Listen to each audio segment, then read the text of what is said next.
الحمد لله رب العالمين والصلاة والسلام على سيد الأنبياء والمرسلين أما بعد فأعوذ بالله من الشيطان الرجيم بسم الله الرحمن الرحيم إن الله لا يستحيي أن يضرب مثلا ما بعوضة فما فوقها فأما الذين آمنوا فيعلمون أنه الحق من ربهم وأما الذين كفروا فيقولون ماذا أراد الله بهذا مثلا يضل به كثيرا ويهدي به كثيرا وما يضل به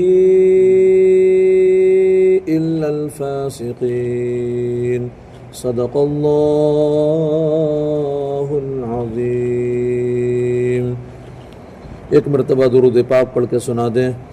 اللہ رب محمد صلی علیہ وسلم نحن عباد محمد صلی علیہ وسلم صلاة و سلاما علیک یا رسول اللہ۔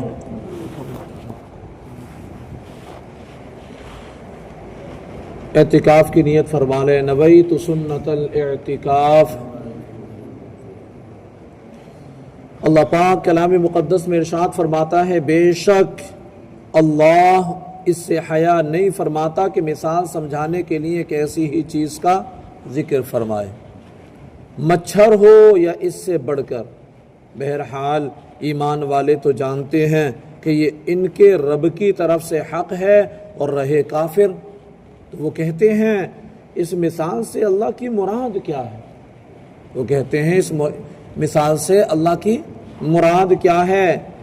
اللہ بہت سے لوگوں کو اس کے ذریعے گمراہ کرتا ہے اور بہت سے لوگوں کو ہدایت عطا فرماتا ہے، اور وہ اس کے ذریعے صرف نافرمانوں ہی کو گمراہ کرتا ہے۔ جب اللہ تعالیٰ نے سورہ بقرہ کی دوسرے رکوع میں منافقوں کی دو مثالیں بیان فرمائی تو منافقوں نے اعتراض کیا کہ اللہ تعالیٰ کی شان اس سے بلند تر ہے کہ ایسی مثالیں بیان فرمائے، اور بعض علماء نے فرمایا کہ جب اللہ تعالیٰ نے کفار کے معبودوں کی کمزوری کو مکڑی کے جالوں وغیرہ کی مثالوں سے بیان فرمایا تو کافروں نے اس پر اعتراض کیا۔ اس کے رد میں یہ آیت کریمہ نازل ہوئی۔ چونکہ مثالوں کا بیان حکمت کے مطابق اور مضمون کو دل نشین کرنے والا ہوتا ہے، اور ماہرین کلام کا یہ طریقہ ہے کہ اس لیے مثال بیان کرنے پر اعتراض غلط ہے۔ یضل بہ کثیرا، اللہ فرماتا ہے اللہ بہت سے لوگوں کو اس کے ذریعے گمراہ کر دیتا ہے۔ ان الفاظ سے کافروں کو جواب دیا گیا کہ مثالیں بیان کرنے سے اللہ کا کیا مقصود ہے؟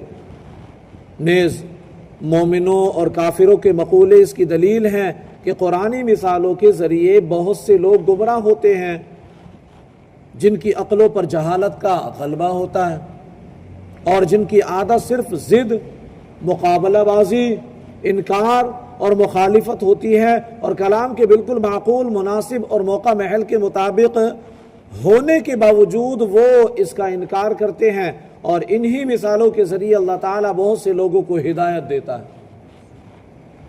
جو غور و تحقیق کے عادی ہوتے ہیں، انصاف کے خلاف بات نہیں کہتے، جو جانتے ہیں کہ حکمت یہی ہے کہ عظیم المرتبہ چیز کی مثال کسی قدر و قیمت والی چیز سے، اور حقیر چیز کی مثال کسی ادنا شے سے دی جاتی ہے، جیسا کہ اوپر والی آیت نمبر 17 میں حق کی مثال نور سے اور باطل کی مثال تاریکی سے دی گئی۔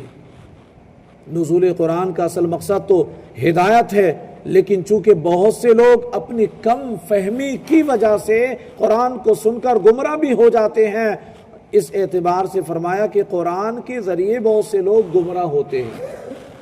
وما يضل به الا الفاسقين، فرمایا اور وہ اس کے ذریعے صرف نافرمانوں ہی کو گمراہ کرتا ہے۔ اللہ تعالیٰ قرآن پاک کے ذریعے صرف نافرمانوں ہی کو گمراہ کرتا ہے۔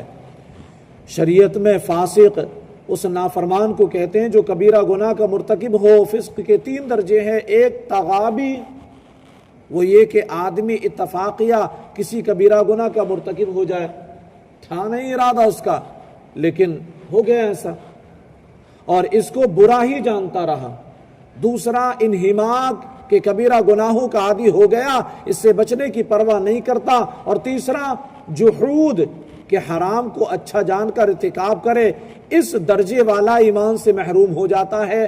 پہلے دو درجوں میں جب تک سب سے بڑھ کر گناہ کبیرہ یعنی کفر و شرک کا ارتکاب نہ کرے وہ مومن و مسلمان ہے، اور مذکورہ آیت میں فاسقین سے وہی مراد ہیں، وہی نافرمان مراد ہیں جو ایمان سے خارج ہو چکے ہیں، جو ایمان سے ہاتھ دھو بیٹھے ہیں، کہ جن کی نافرمانی حد سے تجاوز کر چکی ہے۔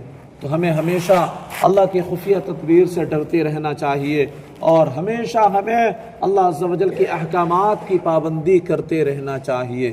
اللہ پاک ہم سب کو اس کی رضا والے کاموں میں لگائے، نافرمانی والے کاموں سے بچائے۔ الحمدللہ رب العالمین والصلاة والسلام علی سید الانبیاء والمرسلین۔ یا رب مصطفیٰ رسول کریم صلی اللہ علیہ وسلم کے واسطے ہمارے والدین کی، ساری امت مسلمہ کی مغفرت فرما دے۔ یا اللہ کلام مقدس کی تلاوت کی، اس کا ترجمہ بیان کیا، اس کی تفسیر بیان کی، مولا سے اپنے بارگاہ میں قبول فرما لے۔ یا اللہ اس قرآنی حلقے میں بیٹھنا ہمارے لیے سعادت مندی کا باعث فرما دے۔ اے اللہ ہم سب کو تیری رضا والے کاموں میں لگا دے، تیری ناراضگی والے کاموں سے بچا لے۔ اے اللہ ہماری ان دعاؤں پر اپنے محبوب کریم رؤوف الرحیم صلی اللہ علیہ وسلم کے صدقے طفیل رحمت کی نظر فرما دے۔ سبحان ربک رب العزت عما یصفون وسلام علی المرسلین والحمد للہ رب العالمین۔ لا الہ الا اللہ محمد رسول اللہ صلی اللہ علیہ وسلم۔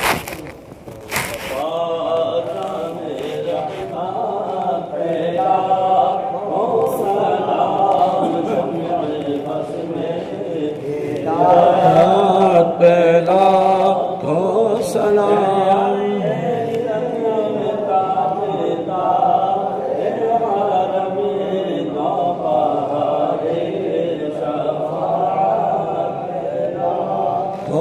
سلام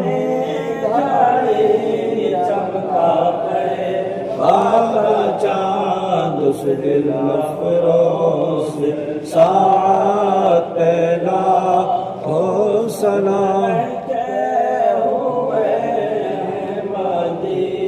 ایک پھول کربلا قسمت پہلا